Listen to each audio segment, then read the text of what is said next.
What if you got so good at trying to be nice and appropriate and likable that you succeeded in suppressing your real self, and all the friends that you'd ever known had only gotten to know this fake version of you? I'll tell you what happens. The friendships that you develop just tend to fritter away. There's very little there. And that's what happens so much of the time when you're a person who grew up with childhood trauma and you've been fighting that like rough side of you that comes out when you're triggered, when you've been suppressing it instead of healing it, all right? Complex PTSD, and that's the kind of PTSD that develops after chronic ongoing trauma, like being an abused kid or a neglected kid, it has some really harsh symptoms that are not fun for people to be around, okay?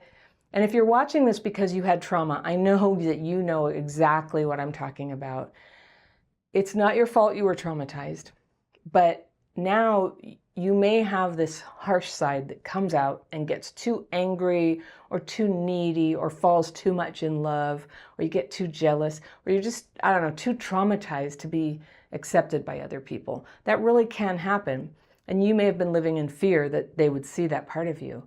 People with CPTSD have this kind of like unfortunate habit of fleeing relationships. And there's different ways to do it. You can blow them up with anger. You can abandon the person. You can get all obsessed on them, which is another form of abandoning them.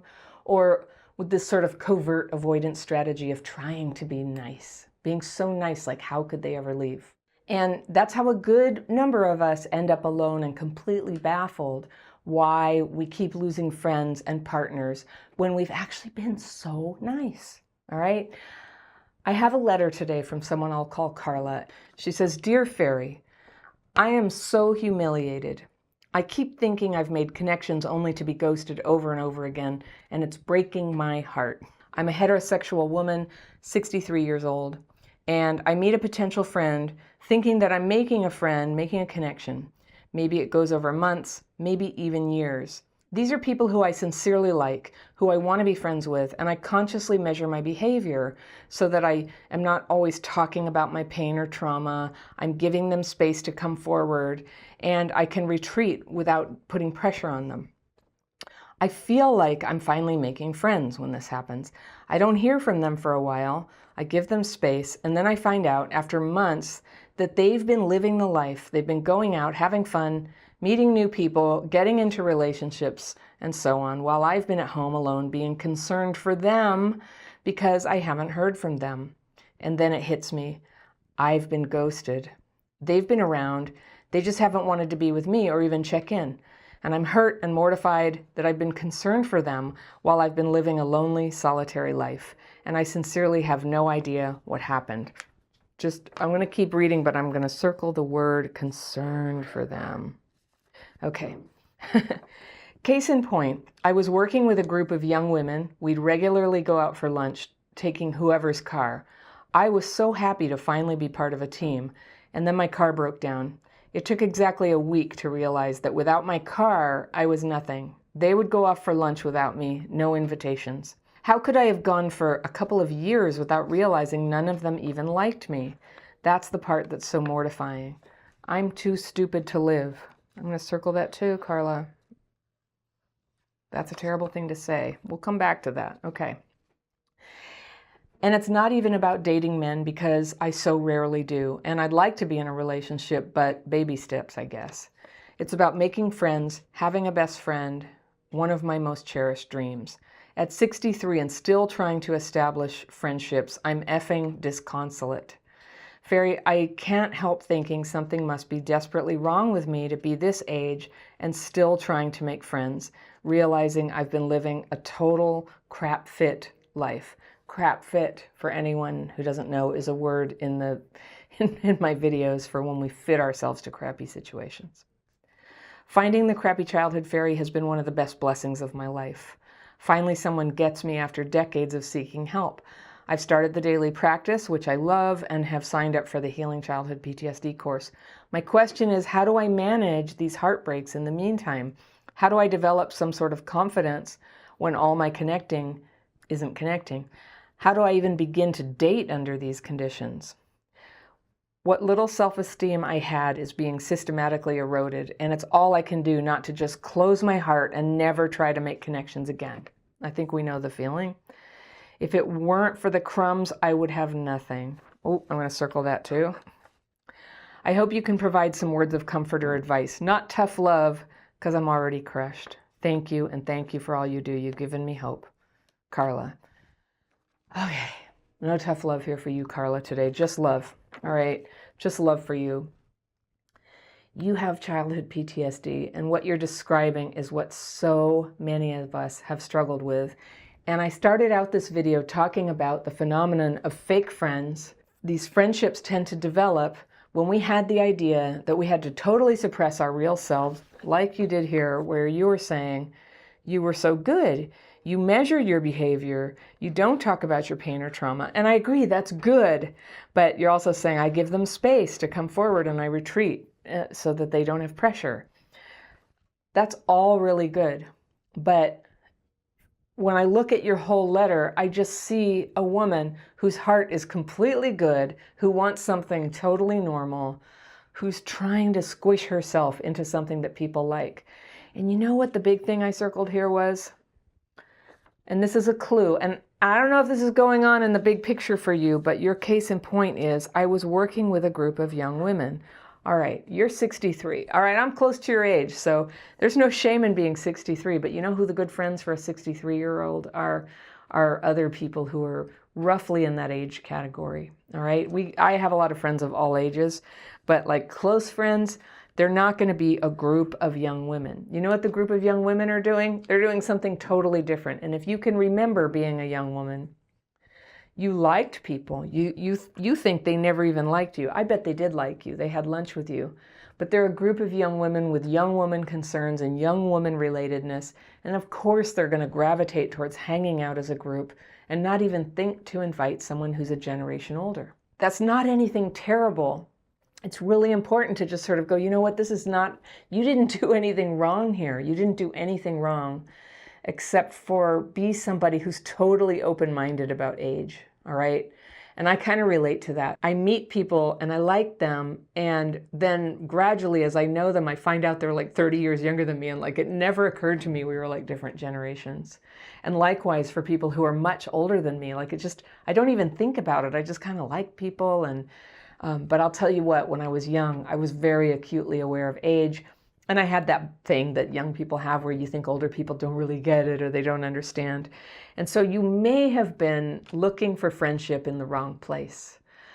And this was your job. So a bunch of people were going out to lunch. But these are not your potential best friends. So great. And this thing about the car, like you didn't realize it was the car. But I got to kind of wonder if there was some unconscious level where you wanted to be friends with them so much that you were thinking of ways it's like, what can I do? What can I do for them? So another thing that I circled in your letter was this thing that I was home being concerned for them. Now, this is a little different. I just did a video recently about something I call concern shaming. And concern shaming, this is not what you're doing, but concern shaming is when you say, I'm very concerned about you because actually I have this criticism of you. I want to ask you, do you think maybe your concern is not really concern, but you're using the pretense of concern to actually kind of like yearn? It's more like yearning. I'm yearning for you. And you say, well, I'm concerned. You didn't call me and I'm concerned something's wrong. I would just say that doesn't seem very realistic, that if you have a friend and you haven't heard from them for a while, to worry that something, you know, that they've died or, you know, ended up in a psych hospital or something. That's probably not the case. I think it's, you know, people come and they go. People come and they go. And I have people who are very good friends and I don't talk to them sometimes for years. And then when we talk, it's great to talk and we feel really close and then we move on. And I'm thinking of this friend. She was so incredible, so kind, so generous. She still is. She's still my friend. But there was a time when I first got engaged. My kids were small and I was engaged and she was single and she was between jobs and she was figuring out what she was going to be doing in her life. So we were in these very different places in our lives. And I think we've all been on either side of that. I was really busy. I had, you know, I was in love, and my very dear friend was still just having me as a friend. And she would call me and want to get together like every weekend. And I asked the person mentoring me at the time, I go, what do I do? Like, I can't hang out every weekend, but I don't want to disappoint her. I don't want her to feel like I'm not her friend. And I got the suggestion, my friend said, you know what, my best friend, we hang out like once a month. And it's a very strong friendship. And I thought about it, like I have close friends that I only see every few years, if that. And when we do get together, it's very close. And I know they like me, they love me, I love them. So just because somebody doesn't want to hang out with you all the time doesn't mean they don't like you. You are not too stupid to live. You totally belong here. That thing where you are too stupid to live, that's a lie your CPTSD tells you. Just throw it out. No lies here. No room for that. You are supposed to be here, and you're brilliant, and you have an open heart, and you want friends. But I know what's happening here because I've been in this place. A friend is a friend, a person who supports you and fills that space of a family or partner, that's another thing. And so when you're going into friendship with this tremendous imbalance, that you don't have that person or you don't have the hope of that person, and you're conflating the thing of like somebody who's nice to go to the movies with and go for a walk with the person who is going to be there for you day after day and go to your doctor visits with you and celebrate your birthday with you. That's a different role. That's the person who's missing right now. And it's totally normal what's happening, but that person not being in your life right now, when it's your desire to have that, it's putting a whole bunch of pressure on your friendships. And your friends like you, but they're having to set a boundary on that because that's not what they need right now. And I think that two people who are in the same place of needing that close of a friend, like a, almost like a surrogate family, like when people can match on that, it can go really well. And as somebody who, like my family of origin is just about 100% lost to me. And so I created a new family, and there was this period of years between the two. And I had a medical crisis. I was in and out of the hospital a lot. My family of origin was hardly available to help me with that. I needed so much help. It went on for years. And I didn't have a partner. I didn't have a sibling in my life. I didn't have any of those people who are supposed to help you with that. And I remember I was going to this therapist at the time, and I was just crying like, why is this so hard? Why do I have to suffer so much with all this medical stuff and kids? And the therapist just pointed out so kindly, like, this is supposed to be the job of like a spouse or maybe a mother or maybe a sister, right? But I didn't have those people. And she suggested to me, and this was very good advice, like, this is a long-term project, but it's time to build that. It's time to build that. And I feel very strongly that if you long to have a spouse, that is a very good thing to start working on. You're 63, there's no time like the present. You can start working on that. And if you're serious about having a spouse, I think there's certain things that you would start to do differently.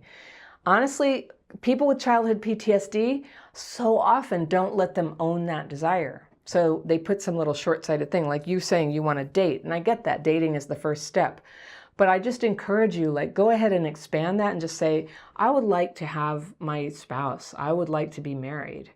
I want that. I want somebody to be with me through thick and thin. I want somebody to go home with and spend holidays with and give birthday presents to and make their favorite food. And when I'm throwing up, I want them to help me out and hold my hair out of my face.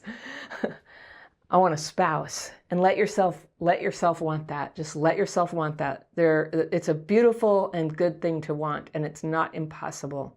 And yes, young people with all their beautiful skin and everything, and with their future of being able to have children, they're in a certain boat with that, okay? So that's great. I'm so glad they're in that boat. But at 63, you have a slightly different type of relationship that's possible for you, and especially if you are this kind and caring person. You have so much to give. So I promised you we're going to talk about fake friends. I believe that what's happening for you is that you're forming fake friendships because you're not fully owning who you are, how you really feel, and what you really want. To heck with being concerned about people who ghost you. Let go of all that concern. You get to be hurt and angry when people ghost you. You don't have to tell them. You can tell them if you want. But quit pretending that you're so nice that you don't need anything, that you're merely concerned for others. That's just not even real. So it's time to start expressing yourself. No one can fall in love with this fake version of you. And this isn't something you're necessarily going to pull off in a flash, okay? It takes practice, and it takes a lot of personal power to become your real self. And I'll talk about the personal power in a moment. But here's how to start practicing being yourself. All right, I'm going to give you some suggestions of things you can start doing, several of them a day, at least one a day, okay? I want you to begin saying what you really feel and saying what you really think. I'm not saying go out there and intentionally hurt people's feelings, but have you not maybe suppressed yourself and played along and pretended to be nice when actually you had something to say, a preference, like, actually, I don't want to go to that restaurant. I want to go to this one. Or I actually don't want those responsibilities on the job. I prefer to do this and I would like a raise, please. You say what you really feel and what you really think. This is one of the things that starts to let you become yourself. Stop suppressing the truth, all right? Another thing you can do, because you're going to need brain power, and one of the things that I think is so forgotten that helps increase our intellectual strength is reading challenging books. So I don't know what you like to read or watch on TV. I certainly love to relax and watch junky TV shows, but I also try to read challenging books. And every time I do, I start to have new ideas, new inspirations, new things to talk about. And when I find myself in some social situation with people, I have something really interesting to contribute. And then I have much more capacity to be interested in what other people are saying. And we all know that that's a lot where connection happens. You don't have to make them your best friend, but you just practice building your knowledge and having interesting things to say. So you're not just approaching people like a bee to a flower where you just need your pollen. You know, you're going there like, hey, you know, I was reading this great book. What do you think about this idea? That is something a lot easier for people to engage in, and it doesn't feel needy. All right, here's another suggestion for you. And this is just a wild guess, but I'm going to think, because you've been playing nice and because I suspect that you were neglected as a kid and you weren't listened to, that there was a lot of emotional neglect, I would like you to practice at least once in a while, maybe once a week, dressing beautifully with color and style. This is something I have to work on. A lot of my childhood trauma is expressed with like not bothering with nice things for myself. Stop dressing down, dress beautifully, just build yourself up, and then walk around being dressed more beautifully than you're used to, and just feel that, okay? Feel you being you. And if you don't have a lot of money, you have a job, so that should be sort of easy, but for anybody who doesn't have a lot of money, personally, I love thrift shops. I love thrift shops, and I love getting oddball things to wear, like completely loud necklaces and brightly colored shirts. I really enjoy sometimes just kind of splashing out and dressing for the extravagant side of myself. All right, here's one of the hardest things. I think this might be hard for you, but to be more authentic in yourself, and that's to stop doing things that you don't want to do. What I would encourage you to start doing is get into a group where it's not dependent on friendship. Nobody has to give you permission to be in the group. And I'm thinking maybe a 12-step program like CODA. There's a little bit of what I'm hearing as codependence here in trying to be nice and being concerned about them when they don't show up. That sounds a little bit like codependence. And I used to poo-poo the idea of codependence until I realized, actually until I had like a toxically codependent person in my life. And they hurt me very much, honestly, with their pretend concern and pretend fixing. It's not good to be codependent. It's really good to be yourself. It's really lovable to be yourself. And in a 12-step group, you get to show up, you get to talk, you get to know people. And it's not always this big social pressure thing, like everybody just comes and then everybody goes home. All right, very nice, very easy. Lots of practice connecting with people and paying attention and just learning, like, What do other people go through? What is hard for them? What are they good at? If you're honest there, and if you actually like participate and get a sponsor and work the steps there, really good things begin to happen. That's my experience. All right, and I promised I'd talk about the part about personal power. I'm going to suggest that you stop presenting yourself as a person who doesn't make any trouble. Like, I don't need anything, but all I do is like offer my car, and I don't talk about my trauma. And I agree, like, it's not appropriate to talk about our trauma to every Johnny come lately, right? It's too much information, and it just gets us all triggered and makes things weird. But you do get to be you. You do deserve friends where at some point along the road, you do get to open up to each other, and you do it in little increments. But your personal power is coming from you being you and you beginning to express yourself. When you hide that part of yourself, it makes you incredibly hard to get close to. And what other people may have experienced trying to be friends with you or dating you is that when they start talking about something and you start dancing around trying to be nice and hide the problem and the trauma and everything, what they're seeing is just kind of like flatness. They're not really seeing anything that they can connect on a heart level to, all right? And when you're trying to like placate everybody and be not too much for them, I'm not too much, and somehow I have an intuition that you got told this as a kid, like your needs are too much, right? But when you're in that place of kind of going, no, no, be my friend, you know, I'm not too much, I promise I won't need very much. I just feel like crying, you know, I've been there too. And the energy that you have when you're doing that, it's like pursuit, it's like you're chasing someone. And all of us have an instinct to be wary of people who are sort of trying too hard.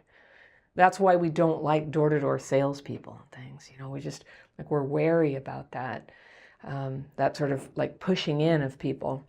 So I heard you're saying you give them space and you do that. So I know you know that, but there's this weird way that controlling yourself on that all the time might just be making you impossible to connect with.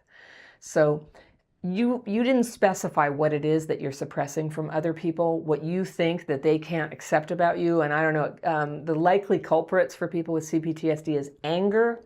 You know, you get bitchy maybe, or sharp with people. I don't think that's you. Or you think you're not enough in some way. Or you think you're too much. And I'm guessing that you're somewhere wobbling around. I'm too much, I'm not enough, I'm too much, I'm not enough. All right, that all has to go. You're exactly right. You're exactly right, Carla. I'm so glad you wrote this letter, and I just want to encourage you to start being yourself and go into your personal power of being yourself and the lovable woman who you are, who owns what she really wants. I'm not talking about being pushy, but just to say, yeah, I want love, I want friends. I'm working on it. It's a lovely and beautiful and holy desire to want to be connected with people. And when you can accept that in yourself, I think you're going to find that the wind is under your wings and is going to help you along the way. I wish you luck. I send you love. If any of you watching this out there, if you have loving words for Carla, please send them in. If you have criticisms, please don't even comment. Like, nobody wants your criticisms here. This is a safe and loving community. And I must express so much gratitude to the people who bravely send in their true stories of what's going on for them and what they struggle with. Let's give some love and support. I'm going to talk about what these symptoms look like and how you can heal them. So let's start with the first and most obvious one, and that is lashing out. The most destructive symptom of unhealed trauma is the way negative emotions, which are normal, get oversized in our minds and come bursting out of us without a filter. How many times have you expressed yourself and then within a minute or two had that strange feeling that maybe your anger came out a little too strong? It's the worst feeling. And part of this behavior could be what you learned at home from parents who raged, right? But a lot of it probably has to do with how your brain and nervous system handle stress and negative experiences, even little ones. When you feel criticized or judged or treated unfairly or left out, there can be this burst of brain activity. There are studies where they've measured this reaction in people who had intensely stressful childhoods. And when something negative happens now, what you'll see on a brain scan is on the right front cortex where emotions happen, it's like boom, off the charts activity. And at the same time, this dampening of the left front cortex where reasoning is supposed to be happening. That is what it feels like, right? Not so much reasoning, a lot of emotion. Now, people who don't have that trauma injury going on would probably have a little on both sides, you know, some emotion, some reasoning, and they'd be thinking to themselves, I should put this in perspective. I should ask some questions and pause a little, find out why this is happening and see if I can mitigate it. Now, remember how normal people do that, because this is your workaround too. You can teach yourself to do that process and override the CPTSD response. You get hurt by something a friend says, it's like a 5-alarm fire over here. You're like, whoa, it's a big surge of emotion. And your instinct is to fight it, to make it stop, because it feels like all that emotion is being caused by the other person. But actually, your reaction, which is generated in here, is exaggerating the reality. Sure, people do and say hurtful things, but with CPTSD, something this big feels this big. And you're getting all these body signals, adrenaline, cortisol, a feeling of being gut punched, or even panicky. And you're either going to go into fight, flight, fawn, or freeze mode. And when you lash out, that's fight mode. We all know how it feels to be on the receiving end of somebody doing that. It hurts. It feels unreasonable and crazy making, and you want to protect yourself. So when you react with that fight mode, you'll get a lot of people pulling away from you. And in a moment, I'll teach you how to prevent that. Okay, sometimes it's not overt anger that you're expressing. It's a negative emotion. It's usually anger or a feeling of being threatened, but you're dressing it up as concern, as in, I'm only saying this because I care about you, or I'm just speaking my truth, right? Have you done this?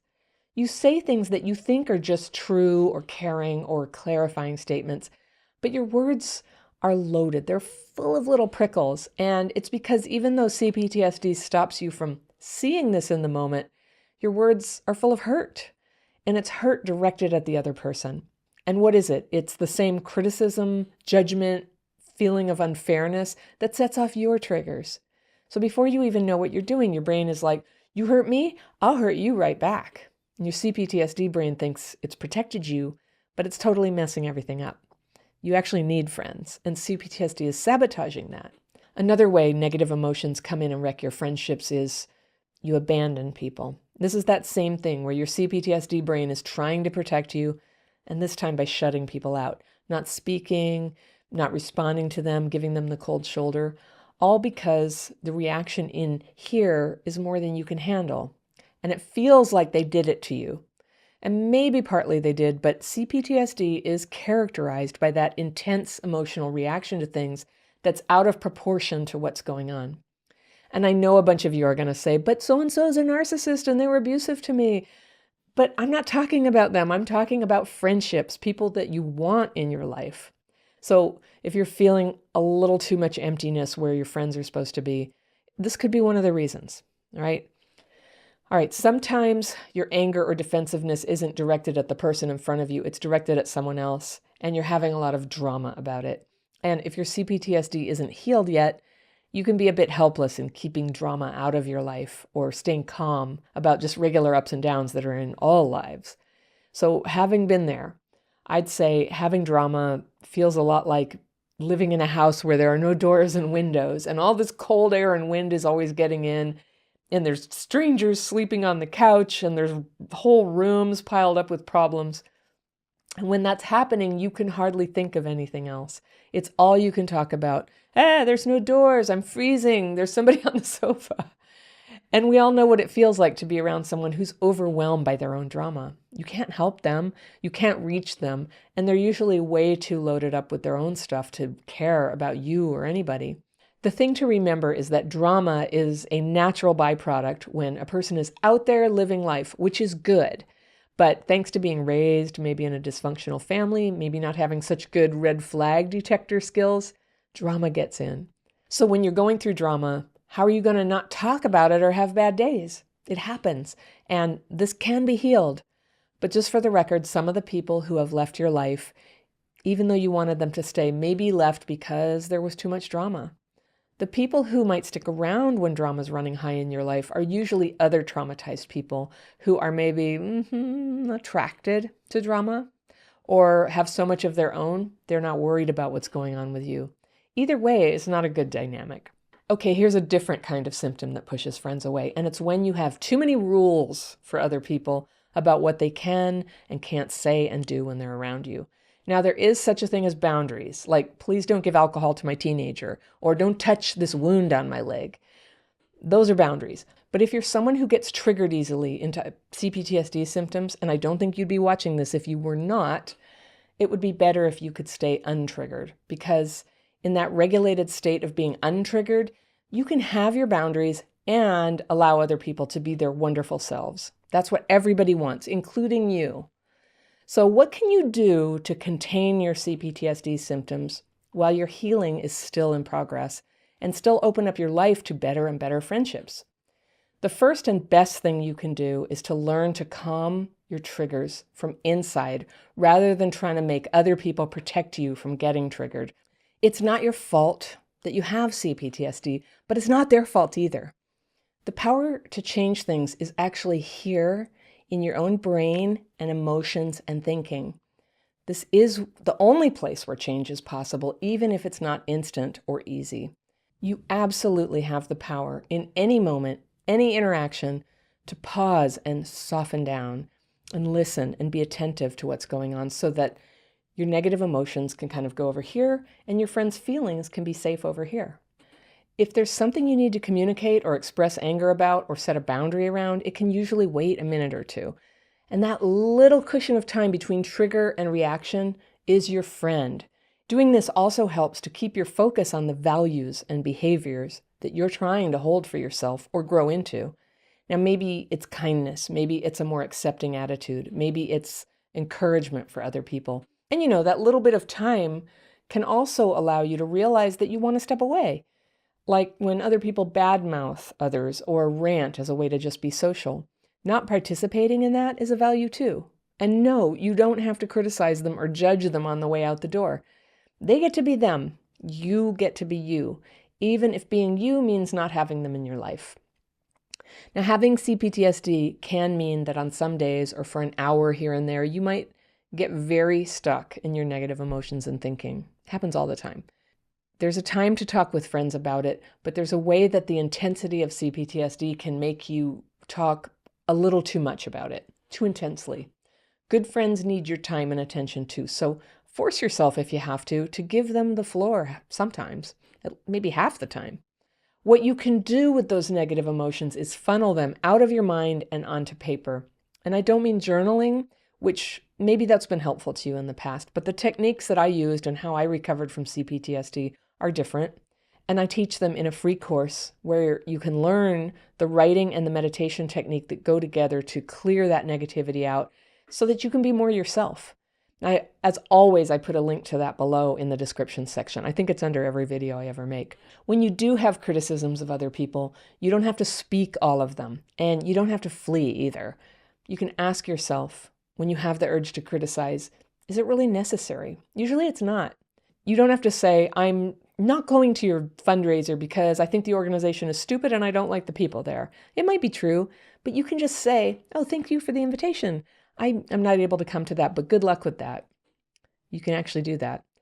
When you have hurt someone, which is going to happen, just be quick to see it. Admit it. Do something about it. Don't wait. Don't make excuses. Don't tell your friend all the reasons why you couldn't help but be hurtful, whatever, because of your past, because of the problems you're having. Just open your heart to them and own it and apologize. What I'm talking about today is a strategy for you to be aware when your emotional reactions are taking hold of you and what you can say or do to handle those situations better, to express yourself when you need to, but take care not to push away the good people you appreciate and who you want in your life, okay? So the first emotional reaction that can push people away is that when we're hurt or disappointed, we disappear. And there are a couple ways we do this. One is we pretend we're fine when we're not fine, and then at some later date, we disappear. Or in some cases, we act fine and disappear like all in the same 5 minutes. But either way, we're pushing people away. So let's take an example. All right, let's say that you and your friend have talked for years about taking a trip together to Mexico. And it was never a firm plan, but it was something that you'd been looking forward to and you assumed it would really happen. And you're eating lunch with your friend just like you do every Thursday, and she tells you, hey, I've got exciting news. I'm going to go to Mexico with my new boyfriend. And it seems like she doesn't remember that you talked with her about that many times, right? Has that ever happened? So you end up saying, Oh, great. And you have a choice in that moment to tell her how you actually feel, or because if you have childhood PTSD and you've had some painful experiences telling people when your feelings are hurt, then out of shame and fear, you might just go silent. You might hide. But either way, again, you're going to push them away. And so you feel like that's happening, right? You fear it and you try to prevent it. And so that's what disappearing is. It's an attempt not to damage the relationship, but unfortunately, it's also going to push people away. But here's what disappearing looks like. You're boiling inside. You can't believe she would do this to you and pretend that she had no memory, that you two had this loose plan, that you were going to go to Mexico, and you're fighting tears and your heart is pounding and these emotions are coming up. And somewhere inside, you know the plan, it wasn't firm and she's probably innocent, but there's this other part of you that's about to slide from sad and feeling kind of sucker punched by this news to angry and mean. Fight response, right? Disappear is flight. This is the fight response. And of course, you know what always happens when the mean part comes out. So you don't want to be mean, so you just stay silent. That's freeze, right? And you just sit in awkward silence with your friend, or you fill the silence with chit chat. That could be fawning, right? But actually, you're not there. You're so far away, you're gone. And as soon as you can get out of the lunch, you find an excuse, you get yourself out of there, and you say, bye, really nice. But then comes the long silence, right? Where you avoid, where you ghost them. And when Thursday rolls around again, you tell her, oh, I'm busy. And the next week she texts you to see if you still want to meet up and have lunch, and you ignore her text this time. And the whole time you're thinking, I should just respond. I should just go. I should quit making such a big deal out of this. I'm going to regret this. I got to tell her how I feel. But the later it gets that you haven't answered that text, the weirder you feel that it's going to be when you actually do respond or get together. And that's where the temptation comes to just really flee, to really blow the whole thing off. And now you've really pushed her away. And it might be recoverable, but your friend feels hurt now. So even worse, if she calls you the next day to find out what happened, you don't want to take her call. You don't want to hear how she's hurt. You don't know what to say. Or it's worse than that. You do pick up the phone, and this time you do the second CPTSD emotional reaction that pushes people away, and you release a whole boatload of anger on her. Fight. You start out with I statements and feeling words. You go, well, I just feel like we talked about this, right? But then the conversation just rolls over a couple of logs there, and next thing you know, you're blowing up. You're going into accusations and yelling and talking on top of each other. You were hurt, she was hurt, and then you tried to disappear your feelings so hard that what happened is it came out of you like lava, all right? And you say hurtful things, unfair things. Things you know are only going to damage the relationship, but it just seems in those moments, there's only going to be relief if you can get them said, if you can convince her how hurtful she was. And, she might have been realizing she was inconsiderate by forgetting your plans, but now she just wants to get away, and that wasn't the outcome you wanted. Okay, so let's unpack what just happened here. You were hurt. You tried to disappear instead of talking to her, and then you tried to use anger to get her to recognize your feelings.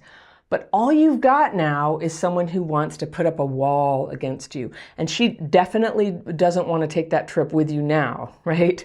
But if you have a pretty good friendship, then one of you, sooner or later, is going to try to talk things through.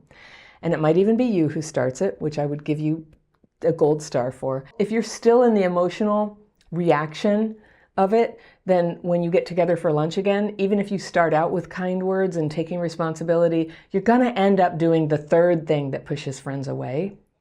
And that's when your expectations of other people to care about your feelings becomes child-sized. And when I say child-sized, I don't mean like this, I mean like this, which is to say enormous. We have these child expectations. And again, this is not your fault. If you were emotionally neglected by your parents when you were little, it is so normal to have these huge outsized expectations from friends and partners later on. There's just this big neglected, empty space inside. And so when something hurts you there, when people make you feel overlooked or excluded, what they get from you is hit with expectations that you rightfully had as a child, but that are totally inappropriate now that you're an adult, and you're laying it on them. And that doesn't feel good for them. Now, as a child, you needed to feel important and treasured and central to your parents' lives, but with adult friends, there's a time to step aside for them, to have other relationships, to go to Mexico with who they want to go with, and it isn't always going to be with you. Now, when you were a kid, if you had to suppress those feelings of abandonment and just soldier on, it has a way of making you kind of squirrely around plans and inclusion, you know? So your friend taking the trip you wanted to take with her, with someone else, which is okay. It's not like you had dates set. It's not like you had tickets. That would be another story. It triggers a lifetime of pain in you, though. It all comes roaring back in your nervous system. You might not even be conscious. You're just feeling awful. You're sad. You were supposed to be cared for. It's so understandable why feeling left out now is intense. But the thing is, for friends, these expectations, and you know this was part of yourself, even when the emotions are spilling out and sabotaging everything, these expectations are unreasonable. To your friend, it feels like bullying, or it feels like you're crazy. And that's how we push people away. You know that up here, you can see that a rift is coming. But down here in your heart, it's like a desperate little kid is driving. It's being a kid all over again. It feels in those moments like there's no way to talk it through. There's no good outcome. And the temptation then is to do the fourth CPTSD thing, and that is to vilify your friend, to justify all the struggles you have with handling the feelings or expressing them or working them out, but just writing her off as a bad person. And we do this in 100 ways, right? You're arrogant. You have no idea what other people go through. You're a narcissist. Your boyfriend sucks. And okay, we could go on and on. We point the hurt out here rather than feeling it in here and working on it here. And that's how we do the fifth CPTSD thing, where our pain causes us to not be able to see people. It sucks us into ourselves. We can't see people. And you know, if you're going to have a good friendship, half of that is you being a good friend. And one key property of good friends is that they are capable of feeling happy for their friend when something good happens. We can't be in some mental mathematical model where any happiness they have with someone else is an insult or it robs us of our due with them. And I chose the example of this vacation that, you know, it's sort of a vaguely planned vacation. And then it was forgotten by the friend with the new boyfriend. And I chose this example because that is inconsiderate and it does hurt, but it's the kind of thing that happens all the time between friends. They don't owe us the care that a parent owes to a child. And they can't actually cheat on us because there's no such promise like there would be in a committed romantic relationship. And yet we react like this sort of thing is happening. A friend is someone you support, who you want the best for, and for whom you give forbearance. You give them a little space to make mistakes or to have a misunderstanding. You would never want to force anyone to take a trip with you, right? It wouldn't be friendship. It wouldn't even be fun. I've been on trips like that. And so the solution in this situation is to be a person who has several friends, who's not relying on one person to be your everything. That way you can take responsibility that you have a dream, you want to take a trip, and if it's not this person, maybe you'll try that person, maybe you'll go by yourself. But you're not going to put responsibility for your happiness on your friend. Now, was she disappointing? Yes. So here's what you might have done earlier in all this, back at that first lunch where she first told you that she was going to Mexico. All right, so your friend says, guess what? New boyfriend and I are going to Mexico. Okay, so just like before, you get a strong emotional reaction. And you grew up and abused and neglected, so that's going to happen. Okay, but here's what you might say. Oh my gosh, that's so great. You must be so excited. Now, you're expressing that you want the best for her, even though you're not feeling it right now. And then you can say, you know, I have to admit, I'm having a bit of an emotional reaction about it right now. And I'm totally happy for you. But for me, I'm kind of crushed. I don't know if you remember, but you and I talked about a trip to Mexico. Do you remember that? And then your friend might go, oh yeah. She probably knew, right? She probably did remember all along. But she'd go, oh yeah, well, I didn't know we had an actual plan. All right, now that's fair, right? And then even if you still feel all your strong emotions, You can speak out of your highest values and know that the way your feelings are going to come back to earth later is going to go better if you can be true to your values now while they're just going crazy. You're not acting directly on your intense feelings. You're acting on your values, that you want to be fair, that you want to be level-headed, that you're going to give yourself time to think about things, to see what you need to express if you need to. It doesn't ever have to be like in this minute. I do think there's a lot to be said for speaking up in the moment. But sometimes as people with childhood PTSD, we need time to kind of think this through. Maybe use our tools to calm the triggers down. Maybe check in with a mentor or a coach or a friend, kind of go, am I being unreasonable here? So in this case, I would just say, I've created an example where it's hurtful, but the right thing to do is to give her your blessing, because you can't force her on the trip. And if you want to stay friends, you got to find a way to work with this and be an independent spirit who has several people you could make such a plan with, or do it by yourself. Okay, so this is a friend you care about, you want her in your life. And so something you could say is, the way that I feel so bad about this makes me see that I really need a vacation. And I'm going to take some time to figure out how I can do that. It sounds really fun what you're doing. I hope you have a great time. And there it is. It's really graceful.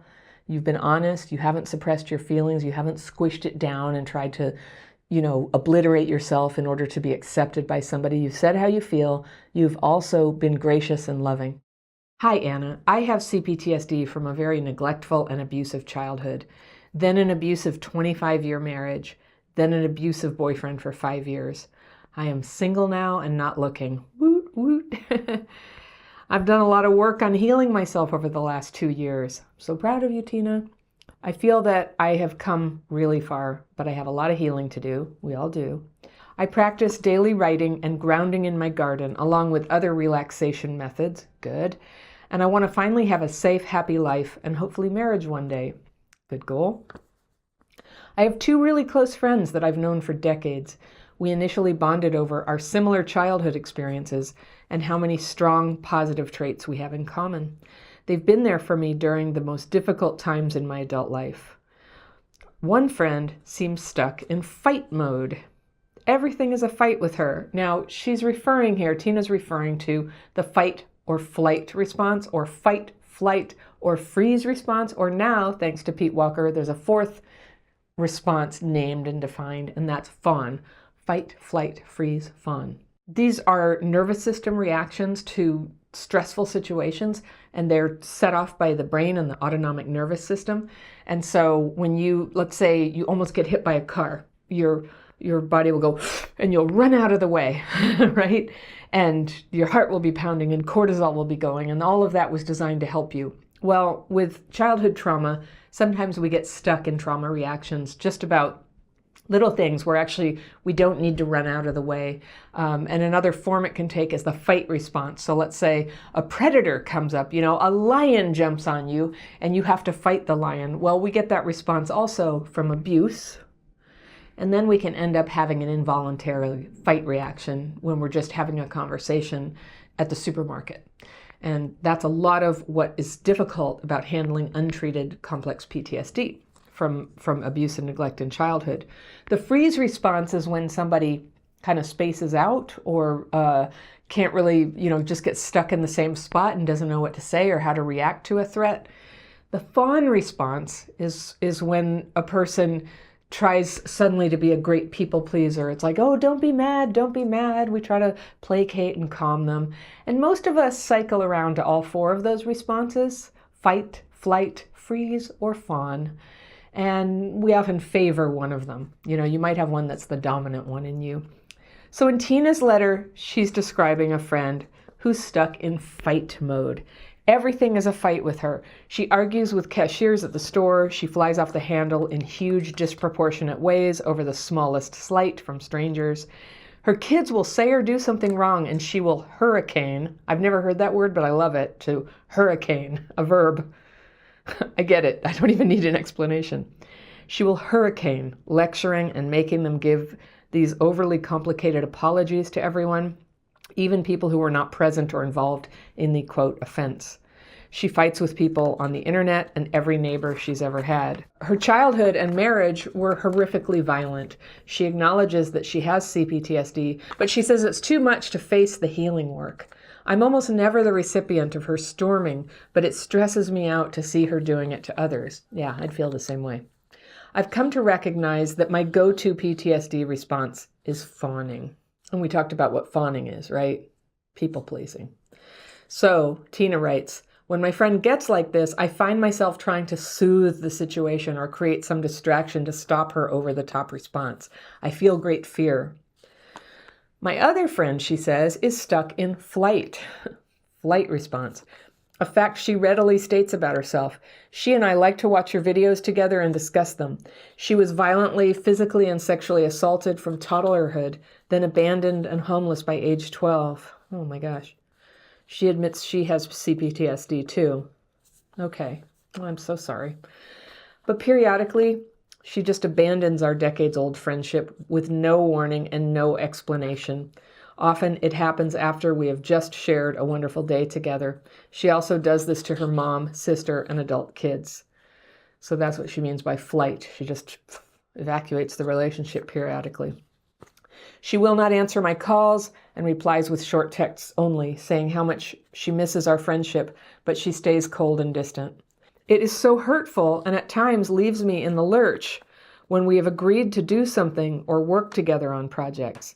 Then weeks or even months later, she suddenly pops back up like nothing happened and does not want to talk about it, other than to apologize profusely and promise never to do that to me again. She's been doing this to me for 30 years. No matter how I explain the abandonment trauma it causes me. Yeah. She refuses to take any actual action to change this or do any real healing work. I love my dear old friends. We've shared so many experiences and laughs and hurts. We've always been this motley crew of walking wounded until I began doing all this healing work. Now, after all their dysregulated behaviors, I feel exhausted and foggy-headed. My question is this: I know I can't do my wounded friends' healing work, but I also can't bear the idea of them being out of my life. I really love them so much. They are my support and safety net. They can't help the way that life has made them any more than I can. My heart is filled with compassion for their pain and lost childhoods. Do you think someone like me with life-altering CPTSD can be close to unhealed wounded people and still heal? Or is continuing to experience their trauma keeping me from moving on into healthy relationships? Is there a way to help our dysregulated loved ones without being sucked in ourselves? Do you think getting healthy means leaving behind those we were unhealthy with before we healed? Thank you for reading this and for any thoughts you want to share. Today, I'm going to talk to you about how to have better friendships. Now, if you grew up with a crappy childhood, you may struggle a little bit to have good, close relationships with people. A lot of times, the trauma in childhood makes attachment just kind of funky and weird and fraught for us. And if we didn't learn how to do this at home necessarily, we just need to be taught. So I have some tips to show you how to have better friendships by basically being a better friend. So here's my first tip. Pick the right people for friends. And you know how it is with us, we get attracted to troubled people. And so if you're like me, you have kind of a history of making friends with maybe the most troubled person in the class, or people who have drug problems, or people who are really not available to be good friends. So the first thing is to start identifying like who would be the good, healthy people for you to hang out with. Now, I know hanging out with good, healthy people is easier said than done when you had a crappy childhood. Sometimes, you know, if we have that sort of like childhood PTSD going on, we can be overreactive. We can be kind of blamey or a little too angry or not quite, you know, understand the rules of how to be a good friend. And or get really withdrawn from people and run away from the whole thing. And in the end, that can, you know, it's like a whole trail of like relationships that didn't quite work out. That's why the whole crappy childhood thing is so difficult. But you can work on these things. It's really kind of logistical. And so it's, you know, keep in mind, research shows that the people you hang out with have a bigger effect on how your life goes than just about anything else. They influence the choices you make. They influence the standards you set for yourself. They influence the other people you're going to meet. And so one of the first things you can do to have great relationships is just to pick good people and then like work overtime to be a good friend. So when you want to hang out with somebody, I would suggest, if it's at all awkward, invite them to do something with you, especially for women. You know, sometimes we get together just to talk. And that's really good with somebody you're already close with. But if you're just getting to know somebody, it's good to get together and do something, some activity. And like one of my favorite examples is bowling, right? If you go to a movie with somebody, you can't talk. If you go to a restaurant, you have to talk. But if you go bowling, you can kind of talk and do something. And if things get a little weird or you need a little breather, you can just focus on the bowling for a few minutes and then come back to the conversation. So doing things helps. All right, the next thing is about being a good listener. Now, everybody knows this, but try this, okay? When you get together with your friend, spend 30 minutes just doing an experiment. Only listen and respond to what they're saying about themselves. Don't talk about yourself at all. Now, I'm not saying do this forever, but just as an experiment and as a practice. Just listen to the other person and reflect on what they're saying and give them feedback, but don't talk about yourself. This is like, it is so common. I do it all the time too, where somebody says something and you go, oh, me too, that happens to me. Or, oh, I have a story about that. But just for exercise, spend 30 minutes. My husband and I went to a party once, and just for an exercise, we did the whole party, never talking about ourselves. And it was funny. We were so popular. We got invited by 2 other couples to have dinner sometime. And that, normally wouldn't happen. And they didn't know anything about us, and they actually never asked, which was interesting. So it didn't actually come to any dinners, but it was really a lesson to me. People really need to be listened to. So here's another thing that to keep in mind, and it's another form of good listening, is don't give unsolicited advice. Like if somebody says, oh, I had a hard day yesterday. I had a headache all day. You don't have to jump in and tell them what to do about headaches. They're not really telling you about the headache. And unless people specifically ask for advice, it's just so much better to listen and kind of hear what is the content of what they really wanted you to hear, which is that they had a hard day. It was so hard they had a headache the whole time. And then you can say, oh, why was it hard? So that's better listening. Similar to that, when you give them a compliment, people like compliments and you don't want to do it too much, but when you can give a sincere compliment, make it a clean compliment. Don't say, oh gosh, your blouse is so pretty, mine is so ugly, but I love yours. That's not a clean compliment. That you sort of are putting them on the spot to say something about your blouse. So a clean compliment is you go, that shirt you're wearing just looks great. It's a really great color for you. That's it. And you just make it clean, a nice clean compliment. People really like and they need encouragement. And they like it when their accomplishments or the good things about them are noticed. So that's just a good friend thing to do, is to notice and encourage what's good. So here's another good listening thing. When your friend has told you about a big thing they're expecting, maybe they have an award they're going to get over the weekend, or they tell you about something that was hard. They had knee surgery and it was really painful. A good friend follows up on that, maybe calls them a few days later and says, well, how did the award ceremony go? Or how is your knee doing today?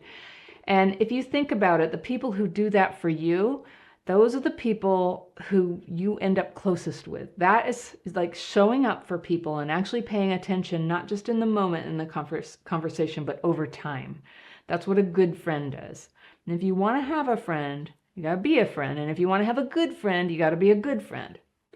Another thing is be a believer in your friend. Everybody has self-doubt. And when we become friends with people, we'll begin to reveal what our doubt is. Well, I am thinking about changing jobs, but I'm not sure that I'm smart enough for that job. Well, you know what a good friend is somebody who sees your very best potential and believes in you and can express that to you. So be a believer in your friend. I think a lot of people We tend to think that if we don't put somebody down, then we're not causing any harm. But actually, people need to have a witness that they're actually doing something right and that there's even the potential for them to do something even better. So good friends can believe in the best possible outcome and always encourage a friend towards that next step. A good friend also shows up for the hard stuff, and that means picking people up from the airport, visiting them in the hospital, helping them move their furniture, and sitting with them when they're grieved, when they've lost a loved one. I know that when there was a period of my life where I had a lot of tragedy, I really found out who my friends were. And some people who I thought were good friends, they were just like gone. And other people who I hadn't yet been very close to, they really showed up for me, and they came and visited me in the hospital, and they sat with me when I was the most depressed and encouraged me and took me for walks. And in the long run, those are the people who became the lifelong friends. It's a beautiful thing to do for other people. So you want to show up for the good stuff, the weddings and the parties and the celebrations, but you also want to show up for the hard stuff. So a good friend shows up for the good and the bad. And you never want to talk behind their back. I'm just going to say this. You don't really want to say anything bad about anybody who's not present, but especially your friends. Don't ever talk about them behind their back. I mean, even if you know for a fact they're never going to know, just on the off chance that that energy reaches them, you don't want to talk about your friends behind your back. Have their back. Protect their identity, protect who they are, and protect their hearts. And finally, stay in touch with them. This is one of the great afflictions of our times, is that we think, well, I said hello on Facebook and I saw a picture of their kids there. But if you're not talking to people face to face, or at least on the telephone, it's really hard to sustain a close friendship. Facebook doesn't count. Even texting doesn't count. So whenever you can, see people face to face. If you can't see them face to face, talk on the phone or video chat. If you can't talk on the phone, send an email. If you can't send an email, send a text. And if you can't do that, okay, fine, talk to them on Facebook. How can people with CPTSD maintain loyal friendships? It often seems to end with the friend abandoning the friendship without any explanation. Oh yeah, friends who ghost. So I had that, and one of the things I did about it, this is some time ago now, but I was noticing that my friendships were not very solid, and there's a number of reasons, and a lot of them are driven by me. It's partly who I choose, it's partly how I act in a friendship, and it's partly how I act when I think they're pulling away, but maybe they're not. But then I would get so anxious about it, I would start being kind of, I don't know, some sort of difficult side of me would come out trying to cope with that, or I would assume, see, they don't like me, I'm not going to call them anymore. So I would sort of crap out on a relationship. But one thing I did is I noticed that when people were sort of pulling away and I didn't have any idea why, I picked 3 people where I felt like I respected what they were saying enough that I would ask them directly. And I said, can I ask you, I noticed that we used to be better friends than we are now. And can you tell me why? And honestly, I've done this again. And some people will not, they won't tell you, or they say, I will tell you, but I won't get back to you. And that's horrible. And if they can't even get back to you about a sincere question like that, they're not friends. So don't worry about them. But when I did this, I remember the first time I did this, and it took all the courage I got. Could you tell me why you sort of, what did you think? I can tell I'm doing something wrong because I'm thinking of 3 relationships in my life where, it started feeling bad and distant in the same way, and I didn't know why. And I'm asking each of you, would you tell me why? And there was one thing in common. They all said a couple of things, but the one thing they all said, they said, when you get mad, Anna, you're too intense, and it hurt my feelings. And when all 3 people said that to me, I had some real information I could use. And that's my CPTSD. It's not my fault I have CPTSD, but that's what happens when I feel I don't know, hurt, triggered, abandoned, pressured, or whatever. There's this anger that comes up that's coming from my well of trauma and from my dysregulation. It's like an emotional dysregulation. And I can't ever, the way that that's going to get better is not by trying to make other people never trigger me. I would love it if it were, but it's not. You can't, even if it was them, they're not going to cooperate. So I had to learn how to choose better and to deal with my own dysregulation so that when I'm frustrated, when I'm scared in a relationship, that I can either avoid that harsh talk, or if it happens, I can come back and apologize for it. Like, I'm here to tell I've been doing this a long time, and I still have CPTSD, and I still, I was like right before this call, um, or earlier this morning, I was on the phone with Kara and my husband, and we were sitting there, and we were trying to get the links together in a document where Kara could keep pasting links when they're mentioned. And I was like, make a bit.ly, make a bit.ly. And my husband was just like asking me questions and not making a bit.ly. And I was in a hurry. And I was just like, oh my God, just make the bit.ly. I was so annoyed. So later I apologized. I'm like, I'm really sorry. I was rude. I just felt like I was like leading group coaching this morning before I did this. And I just got scared. Like, I can't handle all of this. And we have to be ready. So I have my reasons, but nobody cares about my reasons. They just care that I get it and that I'm sorry and that I, have a capacity to stop being that way. Everything in my life changed when I realized how powerful it is to take responsibility for my behavior that is actually disrupting relationships, and to put less focus on their behavior that triggers me. When people are getting called to the carpet all the time for how they're triggering me, and I'm not actually just going ahead and dealing with the way that I behave when I'm triggered, people don't want to be around that. That's too much work. It's too painful. It's not fair. So that's the most powerful thing you can learn if you're brave. And the way that I get the courage to do that, because it takes some like ego deflation. It's humility, not humiliation, but humility to go, I think I behaved badly and I want to clear that up. That takes humility. And humility is only safe for a person who's been traumatized. Because, what is CPTSD? It's like an existential threat. I'm going to die if people criticize me one more percent. I cannot take anymore. That's what it feels like. So it feels like we cannot take criticism. We can't criticize ourselves. But so the daily practice has given me a buffer so that I have a little space to, look at myself and go, okay, is there anything that I'm doing here that's contributing to the stress? When you've cleared up that part of yourself, you might realize you don't even like this person. Sometimes we're just tap dancing for approval. Sometimes people are really awesome and we don't want to blow it with them and we want to get up on our toes and act better. And those are good people to keep around.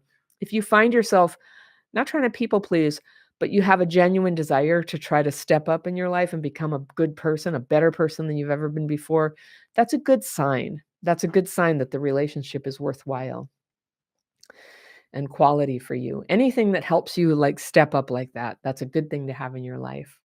My friend has CPTSD, but feels hopeless and at the end of her rope all the time. What can I offer that might be helpful for her? Oh, that's a hard question. That's a hard question. Well, thank you for that. So, Silver Roxy 79, the first thing you can do is heal yourself. And I hate to be such a tough ass about this, but I have tried to save so many people who are at the end of their rope. But we're best able to care for people and give them the support they need when we're clear-headed and we're not like whatever your tendency is that's negative, like getting codependent and like going, "Oh, it's okay. I'll handle everything for you," or "I'll take abuse from you," or, the stuff we do. So it serves no one for you to slip into an old pattern, and you might want to think about like, what is your old pattern? What what was the bad dynamic between you and a parent that led you to have CPTSD? And really care for yourself not to slip into that. So daily practice just keeps you, it's like exercising, so that how you exercise your core so you don't get back pain. So you do the daily practice so that you don't end up like codependently enmeshed with somebody who won't take care of themselves. So so that's part of it. And in the connection boot camp that I have, there's other stuff. There's a lot of stuff about like how to support people, but have a boundary. And that's a fine art, isn't it? And nobody taught us growing up. How do you support people and have a boundary?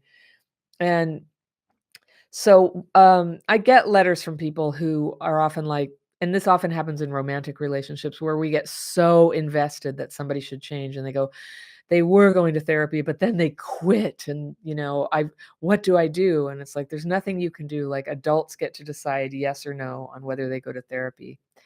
And so that's my just kind of like tough love position is if you don't like how they are and you've already told them what you don't like and what you do want, and they don't care, you have your answer. And you have to decide whether you're going to learn to tolerate that difference between you or leave or leave.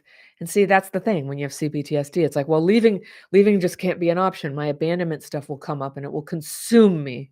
I cannot face my own abandonment stuff. So I've done this so many times. So I'll just try to fix this person and I'll try this and I'll try that and I'll follow them around and I'll scold them and I'll buy books and read the books myself and then stick them in front of their nose. And all that stuff is very offensive to a free adult who is free and autonomous and who needs to make their own decisions, right? Now, if your friend, when you say at the end of her rope, it sounds like that could be suicidal. And when that happens, there's like very good help and support online about what to do if your friend expresses that thought. And there's a lot of encouragement, like ask them, are you thinking of harming yourself? And try to create an opening for them to talk about it, because sometimes talking about it will help you be in a better position to help. But even with me, one of my stories is I got to have a meeting with Pete Walker once. Some of you know him from the book CPTSD. He's brilliant. He named a lot of these phenomena that we have. And I was asking him, when people write to me and they feel suicidal, I said, what should I do? And he said, oh, if you're not a clinical professional, or you're not a doctor, a therapist, a psychiatrist, or a emergency medical technician or something, um, your job is to express support and love, and then try to assist them to connect with somebody who knows what to do about that. That was a huge load off my mind. I used to get like 3 such letters a week. He said, just don't even go there. I would spend my whole evening like trying to convince somebody to hang in there. And it's in my nature to desire that for people, but what was happening to me is it was grinding me down and I was getting bitter and miserable. And for a whole month, I didn't make any videos and I didn't want to do this anymore. And then I got to talk to him and I was like, okay, so I don't have to deal with that. And that's a boundary, right? So when people like, there's no place to really state this on the YouTube channel, but when people go in there and make threats in there, I just take them out. I just want to tell any of you, if you're feeling that way, a YouTube channel is a shitty place, a very difficult place to ask for help, because we don't even know who you are. Nobody can help you. We can't find your house. And this is where you want to have the hotline, the suicide hotline number, or any kind. There's all kinds of like free numbers you can call to just talk to somebody to get through that moment. And I just want to plant in everybody's mind, if you're having that thought, it's like we all have, it comes with PTSD. If you're having that thought, tell yourself, put little Post-its up around if you need to. This is the CPTSD talking. The CPTSD is in a lot of pain right now and doesn't want to exist. It's telling me this wrong idea. And it's just your CPTSD talking. So it's time to plug into your people and your tools and come back and use the techniques that help come back from that. And as somebody who's totally been to that place, I wouldn't know the daily practice if I hadn't gone there and happened to mention to this woman I for some reason trusted, to tell her that I was feeling like that. And she's the one who showed me the daily practice that night, and I felt better. And so having a place to put the feelings and the fears, if it can just help you get to sleep, that's so good. That's so good. So if only we could make people do the daily practice, though. So Silver Roxy, your friend, probably if you do the daily practice and tried to show her, she probably was like not interested. Most people in my life never have been. Some have. When I put it on YouTube, I found all of you. Okay, so there are people who want it. But the reason anybody wants it is because they sort of see me being me and talking about things. They've watched me transform in an hour, from being just really like angry and difficult and complaining, to being fresh-faced and feeling optimistic again. When people witness us make these little and large transformations, it starts to make them interested a little bit. And the only people, my kids, their dad forced them to use the daily practice, but to actually use it in sincerity. But when they were really little, like 5 and 7, I would take dictation for them and they would happily do it. So that was easy. you can't really make anybody do it. And I guess our theme is permission today. You have my permission to step away from this friendship if it's too much for you. That sometimes we have to do that. And when I was in my worst place, it was my last friend stepping away from me that caused me to get a real solution because I had been trying to rely on, "Hi, it's me again. I call them all the time." Look at I got 90s phone receiver in my hand here, not like modern phone. Modern phone. "Hi, it's me again." And I would wanna monologue about all my feelings and stuff like it was therapy, and the therapist would let me do it, which actually was not helpful to me, but my friend got sick of it and just said, "I can't do this anymore." And I was like, "I might die." They were like, "Well, I don't know, you're gonna have to ask somebody else. I can't take it anymore." And then I was like, "All right, I'm gonna step up my game then. I'm gonna find something that helps." I just was laboring under this idea that all my help comes from talking to another person and they will help me feel better. That just didn't end up being true. I love having people to talk to. It is helpful, but my healing happens in here. It's between me and my God and my piece of paper. That's where it happens. And then I test the waters on my progress by living my life and interacting with people, getting feedback, or getting criticized. So, yeah, we have a lot of boundary questions today about like care for yourself. Don't go so far that you lose yourself and you hate life. And do not feel that you have to be an eternal sounding board. I don't think it helps anyone. If you share a video, share one where I say talk less, write more. Talk less, write more. If you search that on my YouTube channel, that's my explanation of why talking about it all the time is so triggering and writing about it can be so much more productive. And if you need to communicate it to somebody, you can read it to them.